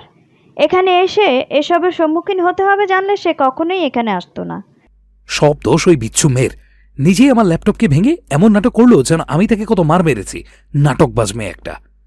মনে মনে বলতে বলতেই সে বাড়ির বাইরে রাস্তায় এসে দাঁড়িয়েছে। একটা অটো দেখতে পেয়ে হাতের ইশারায় থামিয়ে সেটাই উঠে বসলো। পারবিন বেগম সব শুনে প্রাপ্তিকে চড় দিল। ছেলেটার ল্যাপটপটা ভেঙে দিলি? তোকে আমি ঘুম পাড়িয়েছিলাম আর তুই না ঘুমিয়ে এসব করতে এসেছিলি বুঝি? বারিশা পারভিনকে ধমক দিয়ে তার কাছ থেকে প্রাপ্তিকে ছাড়িয়ে নিয়ে নিজের কোলে তুলে নিয়ে প্রাপ্তি কান্না করছে। ওর কি দোষ বল ছোট? ও কি বোঝে? বুঝলে কি আর এমন করতো? তুই ওর গায়ে আর একবারও হাত তুলবি না এটা নিয়ে। বলেই বারিশা প্রাপ্তিকে শান্ত করতে বাইরে বেরিয়ে যায়। রাত 8টা বাজে, এখনও ফারিস বাসায় ফেরেনি। বাসার সবাই তার জন্য চিন্তা করছে। ফারিস তার ফোনও বন্ধ করে রেখেছে। প্রায় রাত 9টায় ফারিস বাড়িতে ঢুকলো। সবাই তাকে এ নিয়ে অনেক কথাবার্তা বলছে। ফারিস না খেয়ে চলে যাচ্ছিল। বারিশা বাধা দেয়। এখনও ছেলের উপর অভিমান নিয়ে বসে থাকলে ফারিসের আর আজ রাতে খাওয়া হবে না। তাই মাথায় হাত বুলিয়ে আদর করে বুঝিয়ে সুজিয়ে ছেলের রাগ ভাঙালো। তারপর নিজের হাতে ছেলেকে খাইয়ে দিল। ফারিস সে সময় তার মায়ের কাছ থেকে কাল এখান থেকে চলে যাওয়ার জন্য আবদার করলো। আম্মু, আমার পড়াশোনার অনেক ক্ষতি হচ্ছে। প্লিজ আম্মু, চলো কালকে আমরা ঢাকায় ফিরে যাই। এখানে তো আমার ল্যাপটপও নেই যে এখান থেকে ক্লাস করব। বারিশা মনোযোগ সহকারে শুনল ছেলের কথা। আচ্ছা ঠিক আছে বাবা, কালকে আমরা ঢাকায় চলে যাব। ফারিস খুশি হয়ে মাকে জড়িয়ে ধরল। থ্যাংক ইউ আম্মু। বলে চলে গেল উপরে তার রুমে। বারিশা রাজি হয়ে গেল, কারণ এমনিতেই অনেক কষ্টে ছেলেটাকে মানিয়েছে। আর আসলেই তো ফারিস পড়ার ক্ষতি হচ্ছে অনেক, তাই তিনি চলে যাওয়ার সিদ্ধান্ত নিলেন। ফারিসও সবার কাছ থেকে বিদায় নিয়ে গাড়িতে উঠে বসল। প্রাপ্তি দূরে দাঁড়িয়ে সব দেখছিল, সে আর ফারিসের কাছে যায়নি। ফারিস গাড়িতে বসে একবার দূরে দাঁড়ানো প্রাপ্তির দিকে শান্ত দৃষ্টিতে তাকিয়েছিল। প্রাপ্তিও তার সাথে চোখাচোখি হওয়ায় ভয়ে বাড়ির ভেতরে ভো দৌড় লাগালো। ফারিস তা দেখে চোখ কুঁচকে মনে মনে বলল, ঠুঙ্গি মেয়ে একটা। ফারিসদের গাড়ি ছেড়ে দিল। সবাই হাত নাড়িয়ে বিদায় জানালো। মুহূর্তেই গাড়িটা চোখের সামনে থেকে কয়েক কিলোমিটার চলে গেল। সবার চোখটা একটু জলে ভিজে উঠল। সময় তার নিজস্ব গতিতে চলতে থাকে, আর মানুষকে সেই সময়ের স্রোতে তালে তাল মিলিয়ে চলতে হয়। দেখতে দেখতে কেটে গিয়েছে 6টি বছর। 6 বছরের ব্যবধানে সবার জীবনেই অনেক কিছুরই পরিবর্তন এসেছে। 4 বছরের ছোট্ট প্রাপ্তির বয়স এখন 10 বছর। সে এখন ক্লাস 5-এ পড়ে। ইব্রাহিম দেওয়ান আর রওশন আরার আরও বয়সের ভার জানান দিচ্ছে শরীরে। ফারিসের বয়স এখন 23। ফারিসের ঢাকা মেডিকেল কলেজ থেকে MBBS শেষ করতে 5 বছর সময় লেগেছে। তারপর 1 বছর যাবত তাকে ইন্টার্নশিপ করতে হয়েছে। ফারিস কিছুদিনের মধ্যেই দেশের বাইরে চলে যাবে NS এবং NCS ডিগ্রি অর্জনের জন্য। সার্জারিতে post graduation MS in surgery শেষ করতে 3 বছর সময় লাগবে এবং পরবর্তীতে কার্ডিয়াক সার্জারিতে super specialisation NCS in cardiac thoracic surgery degree অর্জন করতে আরও 3 বছর সময় লাগবে। অর্থাৎ ফারিসের এসব ডিগ্রি অর্জন করতে আরও 6 বছর সময় লাগবে। MBBS ডিগ্রি অর্জনের পর ভালো মানের হার্ট সার্জন হতে হলে এই ডিগ্রিগুলো আবশ্যক। ফারিসের আমেরিকায় বিভিন্ন নামকরা বিশ্ববিদ্যালয় থেকে প্রস্তাবনা এসেছে ভর্তির জন্য। ফারিস আমেরিকার জনস হকিন্স বিশ্ববিদ্যালয়কেই বেছে নিয়েছে। ফারিস আগামী মাসেই আমেরিকায় চলে যাবে সিদ্ধান্ত নিয়েছে। মোনালিসার বয়স এখন 16।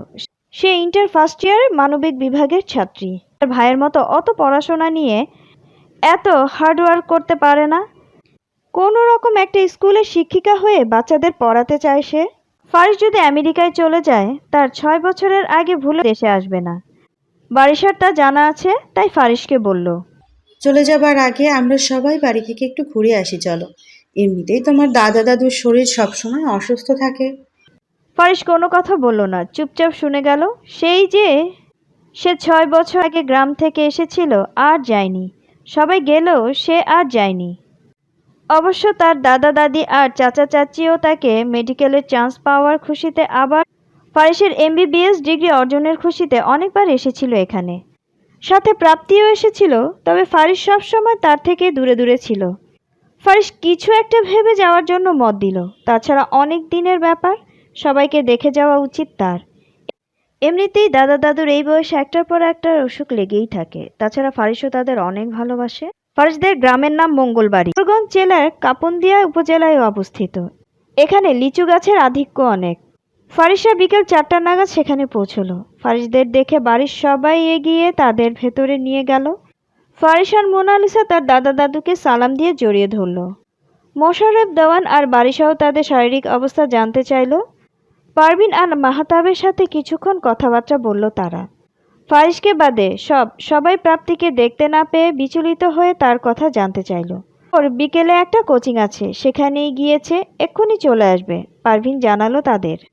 ফারিস ফ্রেশ হতে উপরে তার রুমে চলে গেল। একটু পর সবাই নিজ নিজ রুমে গিয়ে ফ্রেশ হয়ে নিল। ফারিস ফ্রেশ হয়ে বাগানের দিকে চলে গেল। সেখানে সে হাঁটাহাঁটি করছিল। হাঁটতে হাঁটতে বাড়ির ইট বাঁধানো প্রবেশপথটায় এসে দাঁড়ালো মাত্রই। ফারিস তার বুকে হঠাৎ শক্ত কিছু ধাক্কা অনুভব করলো। ফারিস ব্যথার স্থান অনুভব করতেই সেদিকে তাকাতেই দেখল স্কুল ড্রেস পরিহিত এক ফর্সা গোলুমোলু মেয়ের মাথা একদম তার বুকে ঢুকে যাবে এমন অবস্থায় আছে। প্রাপ্তি ব্যথায় আহ করে উঠল, মাথাটা তুলে নিল ফারিসের বুক থেকে। পরে 2 হাত নিজের মাথায় চেপে ধরে দাঁড়াল।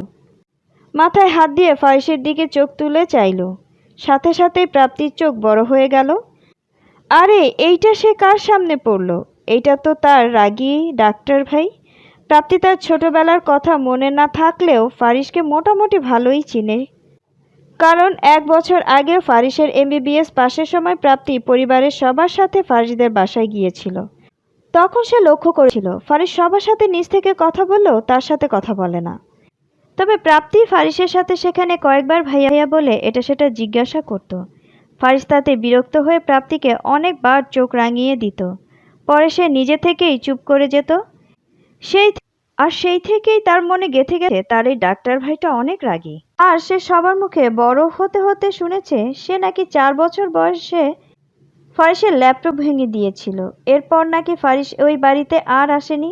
অনেক বছর বাদে আজ আসলো। প্রাপ্তির চঞ্চলতা অবশ্য ধীরে ধীরে অনেক কমে গেছে।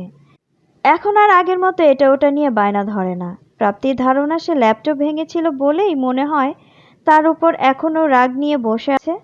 তাই সে ঠিক করেছে সে বড় হয়ে চাকরি করে তার এই ডাক্তার ভাইকে একটা ল্যাপটপ কিনে গিফট করবে। প্রাপ্তির মাথায় হাত রেখে এইসবই ভাবছিল।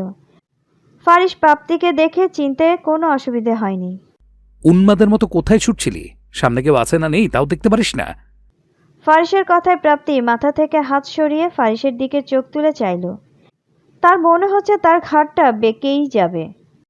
এত লম্বা কেউ হয় নাকি? মনে মনে বলে প্রাপ্তি। কি হলো, উত্তর দিচ্ছিস না কেন? নাকি ম্যানার শিখতেও পারিস না ঠিক মতো? ফারিসের কথায় প্রাপ্তির ধ্যান ভাঙল। আসসালামু আলাইকুম ভাইয়া, কেমন আছেন? হাসি হাসি মুখ করে প্রাপ্তি জানতে চাইল।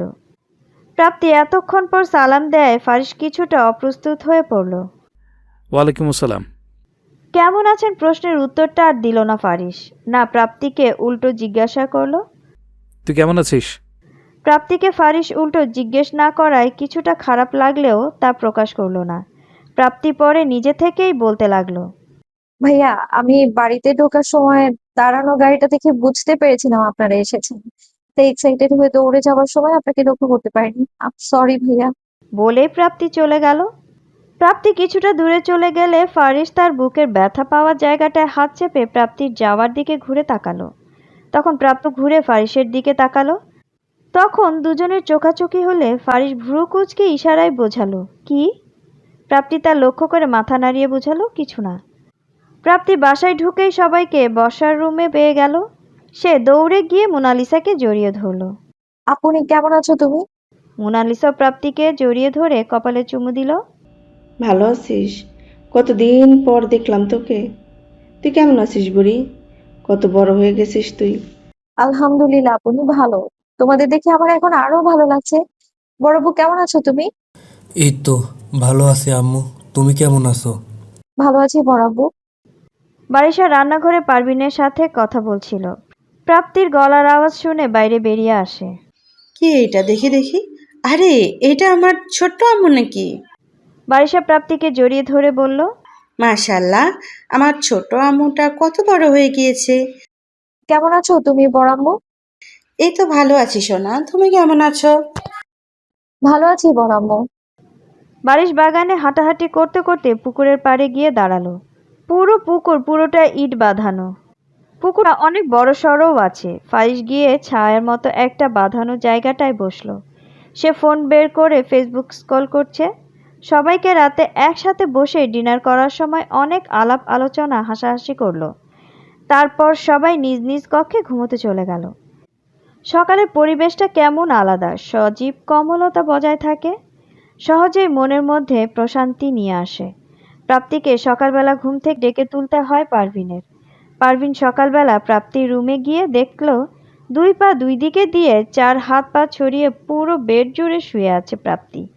আজও তাই হলো।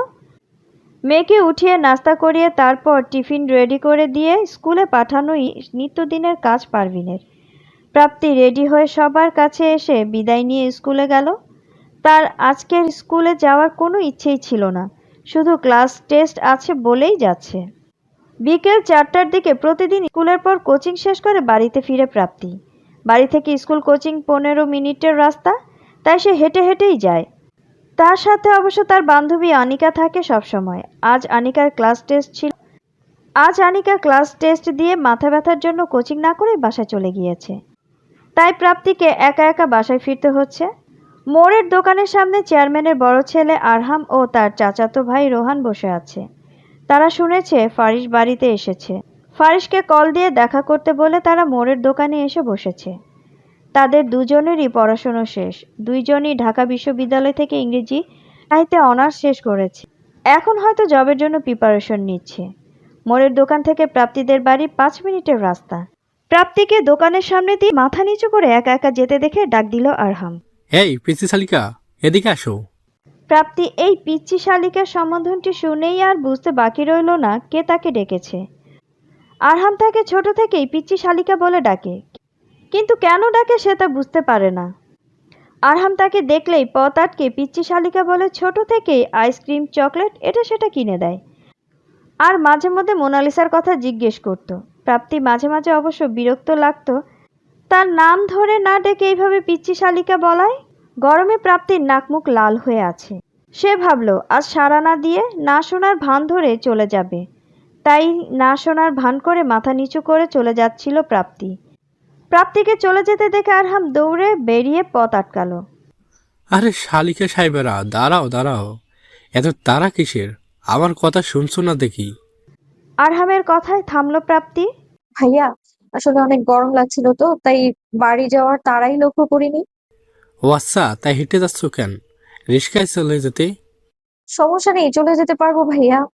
আচ্ছা, ফারিসা এসেছে শুনলাম। জি ভাইয়া, কালকেই এসেছে। তোমার মনে আপু আসছে কি?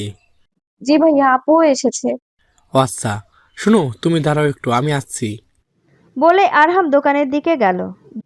গিয়ে সেখান থেকে অনেকগুলো আইসক্রিম, চকলেট, চিপস, চানাচুর, কোল্ড ড্রিঙ্কস নিয়ে দুই পলি ভর্তি করে প্রাপ্তির কাছে গেল। প্রাপ্তির দিকে দিতে গেলে সে নিবে না বলে অনেকবার মানা করলো, কিন্তু আরহাম একরকম জোর করেই তার 2 হাতে 2 ব্যাগ ধরিয়ে দিয়ে বলল, একটা তোমার আর একটা তোমার আপুকে দিয়ে দিও। আর দাঁড়াও, আমি রিক্সা ডেকে দিচ্ছি। প্রায় 3 মিনিট সময় ধরে আরহামের কথায় দাঁড়িয়ে আছে প্রাপ্তি, কিন্তু কোনো রিকশার দেখা মিলছে না।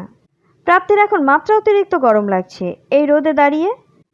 তাছাড়া বাড়িও বেশি দূরে নয়, সে হেঁটে এতক্ষণে বাড়ির কাছেই চলে যেত। ভাইয়া আমি বরং হেঁটেই চলে যাই, আর দাঁড়াতে পারবো না। বলেই প্রাপ্তি চলে যেতে লাগলো। আরহামও তার ঠিক মনে করে সায় দিল। 3 মিনিটের রাতে চলে আসার পর 3টা কুকুরকে দাঁড়িয়ে থাকতে দেখলো প্রাপ্তি।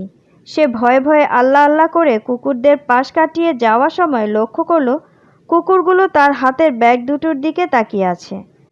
প্রাপ্তি তা লক্ষ্য করে কেঁপে উঠল, একটু একটু করে সরে যেতে লাগলো। প্রাপ্তির দুহাতের ব্যাগের দিকে লোভাতুর দৃষ্টি দিয়ে এগিয়ে আসছিল। প্রাপ্তির কলিজা শুকিয়ে গেল তা দেখে। সে তো বয়সে ছোট, সে কি আর কুকুরগুলো তাড়ানোর কৌশল জানে? তাই জ্ঞানশূন্য হয়ে কুকুরগুলো থেকে বাঁচতে দৌড় লাগালো বাড়ির দিকে। প্রাপ্তি দৌড় দেওয়ার সাথে সাথে কুকুরগুলো হিংস্রতক হয়ে তার পেছনে দৌড়তে লাগলো। প্রাপ্তি তা দেখে চিৎকার করে কান্না করতে করতে শরীরের সবটুকু শক্তি দিয়ে দৌড়তে লাগলো। ফারিস বাড়ি থেকে বের হয়েছে কিছুক্ষণ আগে। আরহামের কল পেয়ে সে রেডি হয়ে বেরিয়েছে তাদের সাথে দেখা করবে বলে। ফারিস প্রাপ্তিকে দেখলো ঝড়ের বেগে দৌড়ে দৌড়ে আসছে আর কান্না করছে। তা দেখে ফারিস রাস্তায় দাঁড়িয়ে পড়ল। লক্ষ্য করে দেখলো 3টে কুকুর প্রাপ্তির দিকে হিংস্রাত্মকভাবে ছুটে আসছে। ফারিস তা দেখে প্রাপ্তিকে বাঁচাতে দৌড়ে লাগলো। প্রাপ্তি দেখলো ফারিস তার দিকে ছুটে আসছে আর পেছনে তাকিয়ে দেখলো কুকুরগুলো তাকে ধরে ফেলবে অবস্থা। প্রাপ্তি তা লক্ষ্য করে আরো জোরে কান্না করতে করতে প্রাণপণ ছুটে দৌড়তে লাগলো। ফারিস কাছাকাছি আসতেই প্রাপ্তি ভয়ে হিতাহিত বুদ্ধি হারিয়ে এক লাফে ফারিসের কোলে উঠে গেল। প্রাপ্তি তার 2 হাত দিয়ে ফারিসের গলা জড়িয়ে ধরল। 2 পা ফারিসের কোমরের 2 দিক দিয়ে 2 পায়ে ফারিসের কোমর শক্ত করে পেঁচিয়ে ধরল। ভাইয়া আমায় বাঁচাও প্লিজ, আমি কুকুর অনেক ভয় পাই, এরা আমায় কামড়ে দেবে, বাঁচাও ভাইয়া। ফারিস যেন জমে গিয়েছে, কি হয়েছে তার সাথে যেন বুঝতেই পারছে না। ফারিসের হৃদস্পন্দন অধিক মাত্রায় বিট করতে লাগলো। মনে হচ্ছে সে দাঁড়িয়ে আছে আর তার পুরো পৃথিবী ঘুরছে। কেমন যেন লাগছে তার, অস্থির অস্থির। এমন ফিল সে কখনোই করেনি। ফারিসের হাত পা কাঁপতে লাগলো। মনে হচ্ছে কেউ তার শ্বাস রোধ করে রেখেছে। সময় পরিস্থিতি সব যেন থমকে গিয়েছে। এখানে কি হচ্ছিল কিছুই তার বোধগম্য হচ্ছে না। তার মনে হচ্ছে সে যেন মরে যাবে অতিরিক্ত তৃষ্ণায়। পিপাসায় তার গলা শুকিয়ে আসছে। মনে হচ্ছে হাত পা অসাড় হয়ে আসছে। ফারিস মনে মনে বলল, এই পিচ্চিটা কি আমাকে মেরে ফেলতে চাইছে নাকি? কুকুরগুলো ঘেউ ঘেউ করে লাফিয়ে প্রাপ্তির 2 হাতে বরাবর ধরে রাখা পলি ব্যাগগুলোর থাকা খাবারগুলো ধরার চেষ্টা করছে। কুকুরগুলো অনেক চেষ্টা করেও নাগাল পাচ্ছে না। প্রাপ্তি ফারিসের কোলে থাকায় কুকুরগুলো প্রাপ্তির হাতে থাকা পলি ব্যাগগুলো ভরা খাবারগুলো ধরতে পারছে না। ফারিস যেহেতু অনেক লম্বা তাই কুকুরগুলো চেষ্টা করেও খাবারগুলো ছুঁতে পারছে না। কুকুরগুলো খাবারের নাগাল না পাওয়ায় আরও হিংসাত্মক হয়ে আক্রমণাত্মক হয়ে উঠল আর জোরে ঘেউ ঘেউ করে প্রাপ্তির হাতের দিকে লাফাতে লাগলো। প্রাপ্তি তা দেখে ফারিসের গায়ের সাথে আরও মিশে যেতে লাগলো। ফারিসের গলায় বুকের সাথে মুখ গুজে আরও জোরে জোরে কান্না করতে লাগলো। ভাইয়া আমার ভয় লাগছে, আমায় নিয়ে চলো এখান থেকে প্লিজ। প্রাপ্তির কান্নার আওয়াজ আর কুকুরদের উচ্চ স্বরে ঘেউ ঘেউ শব্দে হুঁশ ফিরল ফারিসের।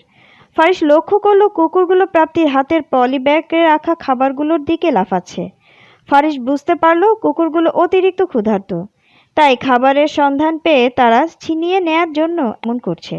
ফারিস প্রাপ্তির দিকে তাকিয়ে বলল, আমার গলা ছাড়, নাম আমার কোল থেকে। প্রাপ্তি ভয়ে ভয়ে আওড়ালো। না না আমি নামবো না।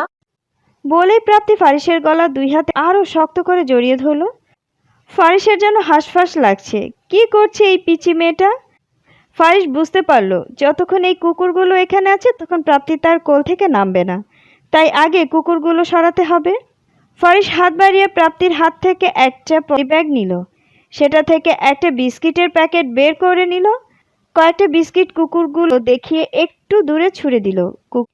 কুকুরগুলো খাবার পেয়ে ধীরে ধীরে শান্ত হতে লাগলো। ফারিস তার বুকের উপর প্রাপ্তির মুখের দিকে তাকালো।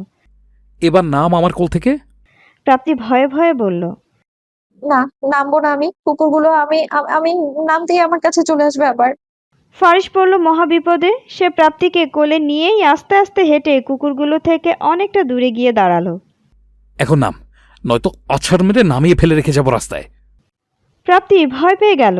সে যে কুকুরের ভয়ে এতক্ষণ সিংহের গুহায় আশ্রয় নিয়েছিল তা সে অতিরিক্ত ভয়ে ভুলেই বসেছিল। প্রাপ্তি ফারিসের গলা থেকে হাত সরিয়ে নিল। প্রাপ্তি তার 2 পায়ের বন্ধন আলগা করলো ফারিসের কোমর থেকে। ফারিস তা দেখে ধীরে ধীরে প্রাপ্তিকে কোল থেকে নামিয়ে রাস্তায় দাঁড় করিয়ে দেয়। একটা স্বস্তি নিঃশ্বাস ছাড়ে। ফারিসের মনে হচ্ছিল আর একটু সময় প্রাপ্তি তার কোলে থাকলে সে হয়তো শ্বাসরুদ্ধ হয়েই মরে যাবে। ফারিস প্রাপ্তির দিকে না তাকিয়ে কুকুরগুলোর দিকে উল্টো ঘুরে তাকালো, আর সেই দিকে তাকিয়েই প্রাপ্তিকে আদেশের সুরে বলল, যা, বাড়ি যা এখন। আবার যদি আমার কুকুর কামড়াতে আসে তখন কি করব? ঠুঙ্গি, তোকে কামড় দেওয়া উচিত। তুই তো কিপটা কেন? তুই দেখিসনি কুকুরগুলো খাবারের জন্য দৌড়াচ্ছিল? তুই ওদের একটা খাবারের ব্যাগ দিয়ে দিলেই তো ওরা আর তোর পিছু করতো না। প্রাপ্তি ফারিসের কথায় চোখ বড় বড় করে তাকালো। ও, আমি তো বুঝিনি ভাইয়া। আমি তো ভেবেছিলাম কুকুরগুলো আমার রক্ত খেতে এসেছে। তোর রক্তের স্বাদ পেলে এরা এমনি মরে যেত, এদের আর খাবারের প্রয়োজন হতো না। ফারিস প্রাপ্তিকে কথাটা কি মিন করে বলেছে তা হয়তো বোঝার বয়স প্রাপ্তির হয়নি, বা তার আসল পরিচয় সম্পর্কে অজ্ঞতা থাকায় তা বুঝতে পারেনি। যদি জানতো তাহলে বুঝতে পারত যে ফারিস তাকে কতটা নিচু ও তাচ্ছিল্য করেছে। ফারিসের মোড়ের দোকানের দিকে চলে যায়, আর প্রাপ্তি বাড়িতে চলে আসে। প্রাপ্তির বয়স 10 চলছে, দেখতে অনেক গোলুমোলু ফর্সা, চোখগুলো ডাগর ডাগর বড় বড়, চুলগুলো এখনই কোমর সমান। এখনই তার উচ্চতা 5 ফিট। সুস্বাস্থ্য আর লম্বা হয়ে তাকে বয়সের তুলনায় একটু বড়ই লাগে। এখনও অবশ্য তার বড় হওয়ার অনেক বাকি। ফারিস রাস্তা দিয়ে হাঁটছিল আর মনে মনে ভাবছিল প্রাপ্তি তার কোলে ওঠে তার এমন কেন লাগছিল। প্রাপ্তি তো ছোট একটা মেয়ে, তবে ফারিসের তো আগে এমন অনুভূতি হয়নি কখনো। তবে আজ কেন এই পিচ্চি মেয়েটা তাকে এলোমেলো করে দিল একদম, সে আর ভাবতে পারল না। মোড়ের দোকানের কাছে চলে এসেছে ফারিস। তাকে দেখে আরহাম আর রোহান বের হয়ে আসে, কোলাকুলি করলো। অনেক দিন পর একসাথে দেখা হওয়ায় অনেকক্ষণ আড্ডা দিল। প্রাপ্তি বাড়িতে গিয়ে মোনালিসার হাতে একটা ব্যাগ দিল আর বলল আরহাম ভাইয়া দিয়েছে, আর এইগুলোর জন্য তাকে এই বিড়ম্বনায় পড়তে হয়েছে তাও বলল। মোনালিসার সব শুনে রাগ হলো আরহামের উপর। আরহামের জন্য প্রাপ্তির কত বড় বিপদ হতে হতে বাঁচল। মোনালিসা বুঝতে পারল না এই আরহাম নামের লোকটাকে। শুনেছে ঢাকা ভার্সিটিতে পড়তো, কয়েকবার ঢাকায় তাদের বাড়িতেও গিয়েছিল ফারিসের সাথে দেখা করতে। তখন থেকেই লক্ষ্য করত আরহাম তার দিকে তাকিয়ে থাকে। মনে হতো তাকে কি যেন বলতে চায়, কিন্তু মোনালিসা তা কখনোই আমলে নেয়নি। তবে আজ প্রাপ্তির মুখ থেকে শুনল প্রাপ্তিকে নাকি পিচ্চি শালিকা বলে ডাকে, আর তার কাছে মোনালিসার কথা জানতে চায় দেখা হলেই। তার পিচ্চি বোন কিছু না বুঝলেও মোনালিসা আরহামের মতলব খুব ভালো করেই বুঝতে পেরেছে। মেয়েরা এই বিষয়গুলো খুব দ্রুতই বুঝতে পারে। অনেক ক্ষেত্রে মেয়েরা সব বুঝেও না বোঝার ভান করে থাকে। উক্ত ব্যক্তির মুখ থেকে সরাসরি জানতে মেয়েদের ষষ্ঠ ইন্দ্রিয় এই বিষয়গুলো নিয়ে খুব সজাগ থাকে। নারীরা পুরুষের দৃষ্টি লক্ষ্য করেই পুরুষের চরিত্রের অর্ধেক ব্যাখ্যা দিয়ে দিতে পারে। রাতের গ্রামের পরিবেশ স্বভাবতই এক অন্যরকম শান্তি ও সৌন্দর্যে ভরা। যখন সূর্য ডুবে যায় তখন আকাশ জুড়ে ছড়িয়ে পড়ে অগণিত তারার মেলা। দূরে কোথাও জোনাকির ক্ষুদ্র ক্ষুদ্র আলো অন্ধকারকে আলোকিত করে তোলে। চারপাশে নিস্তব্ধ নীরবতা, মাঝে মাঝে শোনা যাচ্ছে ঝিঝি পোকার ডাক আর ব্যাঙের ডাক, যা রাতে সুরলা সঙ্গীতে পরিণত হয়। মাটির বাড়ির উঠোনে বসে ঠান্ডা বাতাসের পরশ মুখে লাগাইয়া বোঝা যায় প্রকৃতির শান্তির স্বাদ। গ্রামের রাস্তায় ধুলোয় ঢাকা, তবে চাঁদের আলোয় তা রূপালী চাঁদের মতো ঝলমল করে ওঠে। দূরে কোনো পুকুরের জলে চাঁদের প্রতিবিম্ব ঢেউয়ের সঙ্গে দুলতে থাকে। অনেক সময় দেখা যায় বাড়ির পাশের বাঁশঝাড়ে হালকা বাতাস বয়ে গেলে পাতা দুলে দুলে মৃদু শব্দ তোলে। গ্রামের মানুষ দিনের পরিশ্রমের শেষে রাতের বেলায় বেশ তাড়াতাড়ি ঘুমিয়ে পড়ে, কিন্তু সেই নীরব গ্রামে হাঁটতে গেলে মনে হয় যেন প্রকৃতি আপনাকে গল্প শোনাচ্ছে। রাতে গ্রামীণ পরিবেশ ঠিক একই নীরবতা, শান্ত, স্নিগ্ধ ও মায়া ভরা। গ্রামীণ পরিবেশে থাকতে গেলে মাঝে মাঝে লোডশেডিংয়ের ঝামেলায় পড়তেই হয়। কারেন্ট চলে যাওয়ায় প্রাপ্তি আর মোনালিসা, ইব্রাহিম দাওয়ান আর রসনারা হাত ধরে বাইরের উঠোনে এসে দাঁড়িয়েছে। অতিরিক্ত গরম ঘরে একদম টেকা যাচ্ছে না। এমন মুক্ত পরিবেশে এসে গোটা শরীর ঠান্ডা লাগছে। সবার মনে হচ্ছে পারভিন দুটো শীতল পাটি এনে বিছিয়ে দিল। একটাই প্রাপ্তি আর মোনালিসা গিয়ে বসলো ধপাস করে। বারিশা এসে এদের এইভাবে বসতে দেখে বলল, এই কি করছিস তোরা? ব্যথা পাবি তো, আস্তে ধীরে বস। পারভিন ইব্রাহিম দেওয়ানের দিকে একটা চেয়ার বাড়িয়ে দিল। বাবা, আপনি এই চেয়ারটাতে বসেন। নিচে বসলেই আপনার কোমরের ব্যথাটা আবার বাড়বে। প্রাপ্তি আর মোনালিসা রসনারার 2 হাত ধরে 2 দিকে বসে আছে। বারিশা আর পারভিন এসে প্রাপ্তি আর মোনালিসার পাশে গোল হয়ে বসলো। আরেকটা পার্টিতে এসে বসলো মোশাররফ দেওয়ান আর মাহতাব দেওয়ান। তাদের সামনের চেয়ারে বসে আছে ইব্রাহিম দেওয়ান। বারিশা আর পারভিনের হাতে তালপাতার পাতা, তা দিয়ে বাতাস করছে আর সবাই টুকটাক কথা বলছে। রসনারা লক্ষ্য করলো তার আদরের বড় নাতনি এখানে অনুপস্থিত। তিনি বারিশার দিকে তাকিয়ে বলল, বড় বউ, ফার্সি দাদুভাইকে তো দেখছি না, তুমি তাকে এখানে আসতে বলনি? এত গরমের মধ্যে ছেলেটা একা একা কি করছে বাড়ির ভিতর? মা, আমি গিয়েছিলাম ফারিসকে ডাকতে, গিয়ে দেখে ও গোসল করতে গিয়েছে। আমি বলে এসেছি ফারিসকে গোসল শেষ করে এখানে চলে আসতে। ইস, ছেলেটার কি কষ্টটাই হচ্ছে। আমি দেখিছি ফারিস একদম গরম সহ্য করতে পারে না, তাই তো গোসল করতে গিয়েছে মনে হয়। ওর তো আর গ্রামে অভ্যেস নেই। প্রাপ্তি আর মোনালিসা দাদির কাছে বায়না ধরল গল্প শুনতে। রসনারা গল্প বলা শুরু করলো। সবাই তা মনোযোগ সহকারে শুনতে লাগলো। তিনি তার শ্বশুর শাশুড়িকে ঘিরে বিভিন্ন স্মৃতির কথা বললেন। রসনারা তার নিজের ছোটবেলার গল্প শোনালো। পরে মোশাররফ আর মাহতাবের ছোটবেলার গল্প শোনালো। সে সময় কেমন দুষ্টুমি করত তা সবাইকে শোনালো। সবাই তা শুনে অনেক হাসাহাসি করলো প্রাণ খুলে। ফারিস একটা সাদা স্লিভ হাতার স্যান্ডো গেঞ্জি আর ট্রাউজার পরে হাতে মোবাইল নিয়ে ধরে বের হয়ে আসলো রুম থেকে। ফারিসকে এইভাবে আসতে দেখে সবার চোখে পড়লো তার দিকে। রসনারা ফারিসকে দেখেই ডাক দিল, আরে দাদু, আসো আসো, তোমার কথাই বলছিলাম। এখন কি গরম একটু কমেছে? হ্যাঁ দাদি, এখন একটু কম লাগছে। মাহতাব ফারিসকে শীতল পাটির দিকে ইশারা করলো। ফারি যায় এদিকে, বস এখানে। ফারিস গিয়ে মোশাররফ বা মাহতাব এর পাশে বসলো। সবাই এবার নানান কথাবার্তা শুরু করলো। ইব্রাহিম দেওয়ান সন্তুষ্টির হাসি হাসলো। চাঁদের আলোয় দেখা যাচ্ছে তার চোখ জোড়া খুশিতে একদম চিকচিক করে উঠল যেন। তিনি সবার দিকে তাকিয়ে বলতে লাগলেন, আজ মনে হচ্ছে আমার পরিবারটা পূর্ণ হলো। কতদিন পর তোদের সবাইকে একসাথে পেলাম। মোশাররফ দেওয়ান বাবার আবেগ ভরা কথা শুনে ইব্রাহিমের মুখের দিকে তাকিয়ে মোশাররফ দেওয়ান উঠে গিয়ে বাবাকে জড়িয়ে ধরল। বাবা, আপনাকেও আমরা সবসময় অনেক মিস করি। ফারিসও তার দাদাভাইয়ের কাছে গিয়ে দাঁড়ালো। সত্যি দাদা ভাই, তোমাকে অনেক মিস করি। রসনারা তা লক্ষ্য করে বললেন, বুঝেছি। সবাই শুধু দাদা আর বাবাকেই মিস করে, আর আমার কথা তো আর কারো মনে পড়ে না। মোশাররফ দেওয়ান মায়ের অভিনয়ের কথা শুনে বাবাকে ছেড়ে মাকে গিয়ে জড়িয়ে ধরল। কি যে বলো না আম্মা, তুমি হলে আমাদের 2 ভাইয়ের প্রাণ।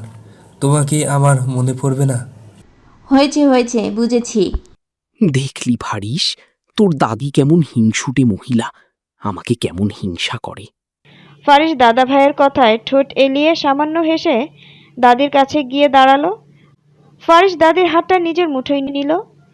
তুমি কি জানো দাদি, তোমার কথা তো আমার আরো বেশি মনে পড়ে। আচ্ছা, তাই বুঝি? তাহলে এখানে আসছিস না কেন? এই তো এলাম। মোনালিসা উঠে এসে তার দাদিকে জড়িয়ে ধরল। সত্যি দাদি, তোমাকে আর দাদাভাই সহ সবাইকে আমরা অনেক মিস করি। প্রাপ্তি সব মুখের দিকে তার বড় বড় চোখ ঘুরিয়ে তাকালো আর সবার কথা শুনছে আর তাদের অভিব্যক্তি বোঝার চেষ্টা করছে। মালিহার কথা মনে করে রওশনারা কান্নায় ভেঙে পড়লেন। সবাই তার কাছে এসে বুঝিয়ে সুঝিয়ে সান্ত্বনা দিলেন। তিনি ধীরে ধীরে কিছুটা স্বাভাবিক হয়ে উঠলেন। প্রাপ্তি এত কিছু বুঝল না, সে যেন স্তম্ভিত হয়ে আছে এমন কিছু দেখে। রওশনারা হঠাৎ প্রাপ্তিকে ডেকে এনে বুকের সাথে শক্ত করে চেপে ধরল। একটু পর বাঁধন হালকা করে প্রাপ্তির কপালে চুমু খেল। সবাইকে প্রাপ্তিকে দেখে ইশারা করে বললেন, ওকে তোরা কেউ কষ্ট দিস না, আমি থাকি আর না থাকি, সবাই কথা দে আমাকে, ওকে তোরা দেখে রাখবি। পারভিন এগিয়ে এসে শাশুড়ির হাত ধরলেন। আম্মা, আপনি এইভাবে বলছেন কেন? ও তো আমার বেঁচে থাকার অবলম্বন। ওর কোনো কষ্ট হতে দেব না আম্মা। মাহতাব এগিয়ে এসে মায়ের হাত ধরল। আম্মা, আপনি যেমন আমার আম্মা, তেমনি আমার আরেকটা ছোট আম্মা হলো আমার প্রাপ্তি। প্রাপ্তি আমার কলিজার টুকরো আম্মা। আমি বেঁচে থাকতে ওর উপর কখনো কোনো আজ আসতে দেব না। আপনি চিন্তা করবেন না একদম। বারিশ আর মোশাররফ এগিয়ে গেল। বারিশ আর মোশাররফ রসনারাকে বললেন, আমরা আছি আপনার নাতনির পাশে, ওর কোনো ক্ষতি হতে দিব না, সবাই মিলে আগলে রাখবো। ইব্রাহিম উঠে এসে রসনারার কাঁধে হাত রাখল। এখন নিশ্চিত হয়েছ তো? তোদের সবার কথাই শান্তি পেলাম। তোরা চিন্তামুক্ত করলি আমাদের দুজনের। একটু পরেই কারেন্ট চলে এলো। মাহতাব আর মোশাররফ মোড়ের দোকানে যাবেন বলে বেরিয়ে গেলেন। আশেপাশের সবার সাথে একটু দেখা সাক্ষাৎ করে কথা বলা আসবে। ইব্রাহিম দেওয়ানকেও সাথে নিয়ে এলো। পারভীন আর বারিশা রাতে রান্নার জন্য ভিতরে গিয়ে তোড়জোড় করছে। প্রাপ্তি আর মোনালিসা হেঁটে হেঁটে চাঁদ দেখছে। ফারিস গিয়ে তার দাদির কোলে মাথা রেখে শুয়ে পড়ল। রসনারা ফারিসের মাথায় হাত বুলিয়ে দিয়ে বলল। ফারিসের আরামে চোখগুলো বুজে নিয়েছে। বাইরে অনেক ঠান্ডা বাতাস বইছে। প্রশান্তি অনুভব হওয়ায় ফারিস আর ঘরের ভেতরে যায়নি। প্রাপ্তি হঠাৎ চিৎকার দিয়ে বলে উঠল, দেখো দেখো সবাই, চাঁদ আমার সাথে হাঁটে, আমার সাথে সাথে হাঁটে, দেখো। ফারিসের মাত্র চোখ লেগে গিয়েছিল আর প্রাপ্তির চেঁচামেচিতে আঁতকে উঠে হড়বড় করে চোখ মেলল। ফারিস বিরক্তিতে চোখ কুঁচকে চাইল সেই দিকে। দেখেছো তোমার নাতনির কাণ্ড? এমন ভাবে চেঁচায় যেন এটা ওর গলা না, ফাটা বাঁশ। ফারিসের কথায় মৃদু হাসল রসনা। বয়স তো কম, তাই বুঝে না তো দাদু ভাই। বয়স বাড়লে দেখবে কমে একদম শান্ত হয়ে গিয়েছে। আগে তো আরও চঞ্চল ছিল, এখন দেখলে না আগের তুলনায় কতটা কমে গেছে ওর চঞ্চলতা। ধীরে ধীরে আরও কমে যাবে। মোনালিসা প্রাপ্তির কথা শুনে বলল, আরে গাধি, তুই কি বিজ্ঞান পড়িস না? চাঁদ চাঁদের জায়গাতেই থাকে, তোর সাথে হাঁটবে কেন? শোন, যখন আমরা হাঁটি তখন চারপাশের গাছ, বাড়ি, খুঁটি ইত্যাদি কাছের জিনিসগুলোকে রিলেটিভ মোশন মানে অপেক্ষিত গতির কারণে সরতে দেখা যায়। কিন্তু চাঁদ পৃথিবীর থেকে প্রায় 3,84,400 কিলোমিটার দূরে আছে। চাঁদ পৃথিবীর থেকে এতটাই দূরে যে আমাদের হাঁটার মতো ছোট্ট গতিতে চাঁদের অবস্থানের কোনো দৃশ্য পরিবর্তন হয় না।